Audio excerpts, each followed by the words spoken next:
The Real FM 103.6.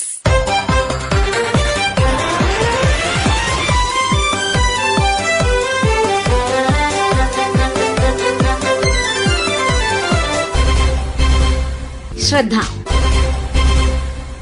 ലോകം പുതുവർഷത്തെ വരവേൽക്കുകയാണ്. നമ്മെ സംബന്ധിച്ചിടത്തോളം പുതിയ പ്രതീക്ഷകളും തുടക്കങ്ങളും തീരുമാനങ്ങളുമായാണ് ഓരോ പുതുവർഷവും പിറവിയെടുക്കുന്നത്. ഇത് ആത്മപരിശോധനയുടെ സമയം കൂടിയാണ്. കഴിഞ്ഞ കാലങ്ങളിലെ നേട്ടങ്ങളെയും പ്രതിബന്ധങ്ങളെയും കുറിച്ച് ചിന്തിക്കാനുള്ള സന്ദർഭവും.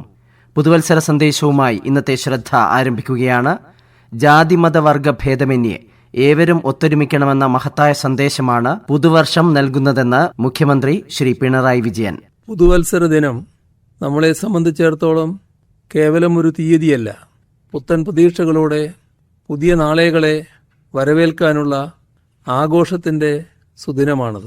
ജാതിമത വർഗഭേദമന്യേ ഏവരും ഒത്തൊരുമിക്കുന്നു എന്നതാണ് പുതുവർഷ രാവിൻ്റെ പ്രത്യേകത. അതുതന്നെയാണ് ആ ദിനം പകരുന്ന മഹത്തായ സന്ദേശവും. ഒറ്റക്കെട്ടായി നാളെകളെ പ്രകാശപൂർണമാക്കാനുള്ള ഊർജവും പ്രചോദനവും 2025 നമുക്ക് പകരട്ടെ. നാടിൻ്റെ നന്മയ്ക്കും പുരോഗതിക്കുമായി കൈകോർത്ത് മുന്നോട്ടു പോകാം. പുതുവർഷം സന്തോഷത്താൽ പ്രശോഭിതമാകട്ടെ. ഏവർക്കും ഹൃദയം നിറഞ്ഞ പുതുവത്സരാശംസകൾ. ഈ പുതുവത്സരത്തിൽ നമ്മുടെ സംസ്ഥാനം മാലിന്യമുക്ത നവകേരളത്തിനായി കൈകോർക്കുകയാണ്. പുതുവത്സര ദിനമായ ഇന്നു മുതൽ സംസ്ഥാനത്ത് 7 ദിവസം വലിച്ചെറിയൽ വിരുദ്ധവാരം ആചരിക്കും. ശാസ്ത്രീയ മാലിന്യ സംസ്കരണം വലിയ തോതിൽ പുരോഗമിക്കുമ്പോഴും വലിച്ചെറിയുന്ന ശീലം മുഴുവനായും ഉപേക്ഷിക്കാൻ ഇതുവരെയും നമുക്ക് കഴിഞ്ഞിട്ടില്ല. ഇതിനായുള്ള വിപുലമായ പരിപാടികൾക്ക് ഇന്ന് തുടക്കമാകും. തദ്ദേശ സ്വയംഭരണ വകുപ്പ് മന്ത്രി ശ്രീ MB രാജേഷ് ശ്രദ്ധയോട്. പുതുവത്സരത്തിന് എല്ലാവരും സാധാരണ പുതിയ പ്രതിജ്ഞകൾ എടുക്കാറുണ്ട്, ന്യൂ ഇയർ റെസൊല്യൂഷൻസ്. ഇത്തവണ 3.5 കോടിയിലധികം വരുന്ന മലയാളികൾ ഒറ്റക്കെട്ടായിട്ട് എടുക്കേണ്ട ഒരു ന്യൂ ഇയർ റെസൊല്യൂഷൻ പാഴ്വസ്തുക്കളും മാലിന്യങ്ങളും പൊതുവിടങ്ങളിൽ വലിച്ചെറിയില്ല എന്നതായിരിക്കണം എന്ന് ഞാൻ വിനീതമായി അഭ്യർത്ഥിക്കുന്നു. കേരളം ഒരുപാട് കാര്യങ്ങളിൽ രാജ്യത്തിനും ലോകത്തിനും മാതൃകയാണ്.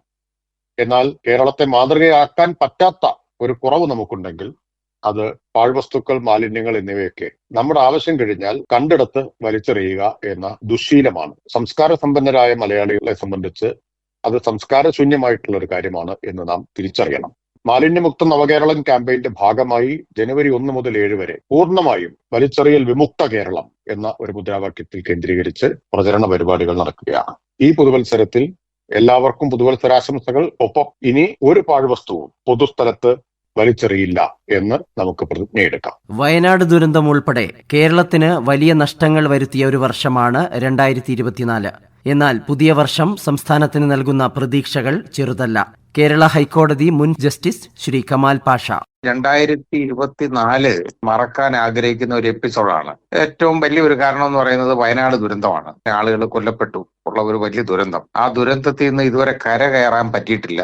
അപ്പൊ അങ്ങനെയുള്ള ഒരു പ്രശ്നം അവിടെ അവശേഷിക്കുകയാണ്. അതുകൊണ്ടാണ് ഞാൻ പറഞ്ഞ, എന്നെ സംബന്ധിച്ചിടത്തോളം ഞാൻ മറക്കാൻ ആഗ്രഹിക്കുന്ന ഒരു എപ്പിസോഡാണ് 2024. മാത്രമല്ല, ചില നഷ്ടങ്ങൾ ഉണ്ടായി. മലയാളത്തിനുള്ള നഷ്ടം എന്നൊക്കെ പറയുന്നത് MT വാസുദേവൻ നായർ, അതുപോലെ തന്നെ നമ്മുടെ ഇന്ത്യയുടെ മഹാനായിരുന്ന പ്രധാനമന്ത്രി ഡോക്ടർ മൻമോഹൻ സിംഗിന്റെ മരണം.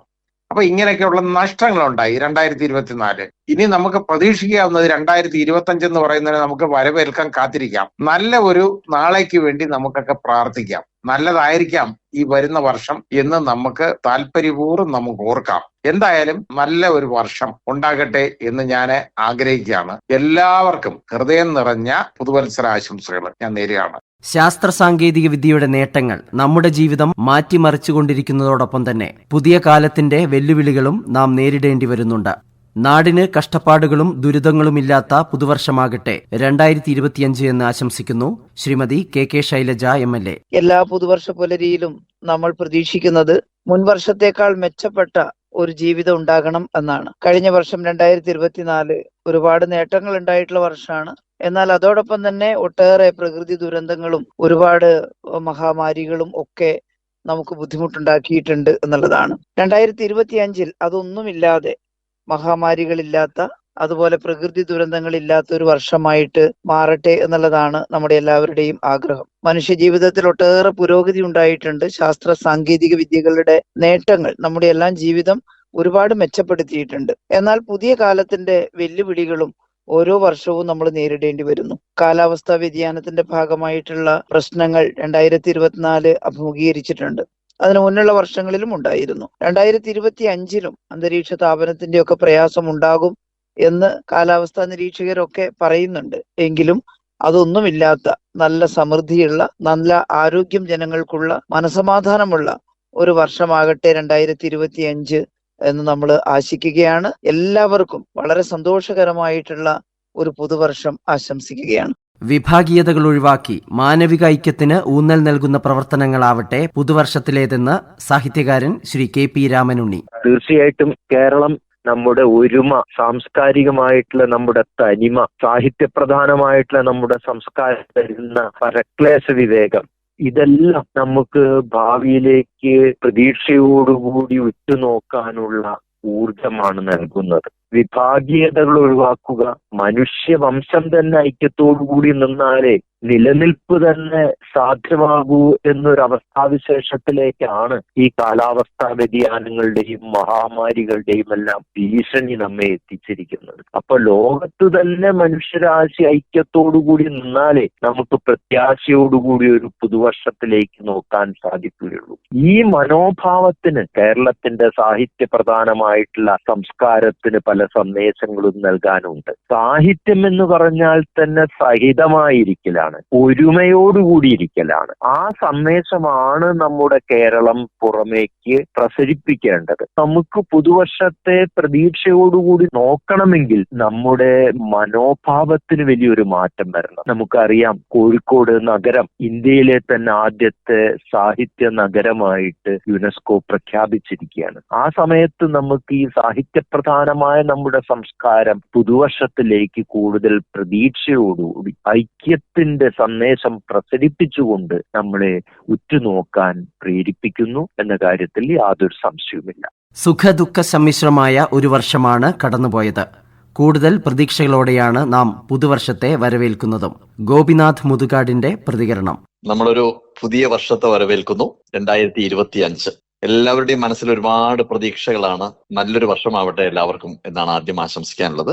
സ്വാഭാവികമായിട്ടും ഖലീൽ ജിബ്രാൻ പറഞ്ഞതുപോലെ സുഖ ദുഃഖ സമ്മിശ്രമാണ് നമ്മുടെയൊക്കെ ജീവിതം. അതുപോലെ തന്നെ സുഖ ദുഃഖ സമ്മിശ്രമായിരിക്കും ഒരു വർഷവും. നമുക്ക് എപ്പോഴും സുഖം പ്രതീക്ഷിക്കാനൊന്നും പറ്റില്ല, എപ്പോഴും സന്തോഷം പ്രതീക്ഷിക്കാനൊന്നും പറ്റില്ല. കാരണം 2024 സ്വാഭാവികമായിട്ടും ഒരുപാട് പ്രശ്നങ്ങൾ ഉണ്ടായിരുന്നു. തീർച്ചയായിട്ടും അതെല്ലാ വർഷവും സംഭവിച്ചുകൊണ്ടിരിക്കും. എങ്കിലും നമ്മുടെ 2025 എന്ന് പറയുന്ന വർഷം വളരെ നല്ല സുന്ദരമായിരിക്കട്ടെ എന്ന് ആശംസിക്കുന്നു. എന്നെ സംബന്ധിച്ചിടത്തോളം വ്യക്തിപരമായിട്ട് കാസർഗോഡ് ഒരു വലിയ project, international institute for persons with disabilities എന്ന് പറയുന്ന IIPD എന്ന് പറയുന്ന ഒരു വേൾഡ് സ്റ്റാൻഡേർഡിലുള്ള ഒരു വലിയ പ്രോജക്ട് ഡിസബിലിറ്റി സെക്ടറിന് വേണ്ടിയിട്ട് ഒരു വിഷൻ 2025 സെറ്റ് ചെയ്തിരിക്കുകയാണ്. ഞാൻ 2025 അവസാനത്തോടു കൂടി അതിന്റെ ഫസ്റ്റ് ഫേസ് പൂർത്തിയാക്കാൻ സാധിക്കും എന്നാണ് പ്രതീക്ഷിക്കുന്നതും വിശ്വസിക്കുന്നതും. കാരണം അതിനുവേണ്ടിയുള്ള പ്രവർത്തനം തുടങ്ങാൻ പോവുകയാണ്. അപ്പോ ഓരോ ദിവസവും നമുക്ക് വളരെ കോൺഫിഡൻസോട് കൂടിയിട്ട് എല്ലാവർക്കും പോകാൻ സാധിക്കട്ടെ. തീർച്ചയായിട്ടും എല്ലാവർക്കും സന്തോഷം, സുദിനങ്ങൾ ആശംസിക്കുന്നു. Happy new year. ഏറെ പ്രതീക്ഷകളോടെയാണ് നാം 2025 ചുവടുവെക്കുന്നത്. അത് സമൃദ്ധിയുടെയും സന്തോഷത്തിന്റെയും വർഷമാവട്ടെ. എല്ലാ ശ്രോതാക്കൾക്കും ആകാശവാണിയുടെ പുതുവത്സരാശംസകൾ. ശ്രദ്ധ ഇന്ന് ഇതുവരെ തയ്യാറാക്കി അവതരിപ്പിച്ചത് സുബീഷ് നടുവണ്ണൂർ. ആശയം നിർവഹണം C. കൃഷ്ണകുമാർ. ശ്രദ്ധ.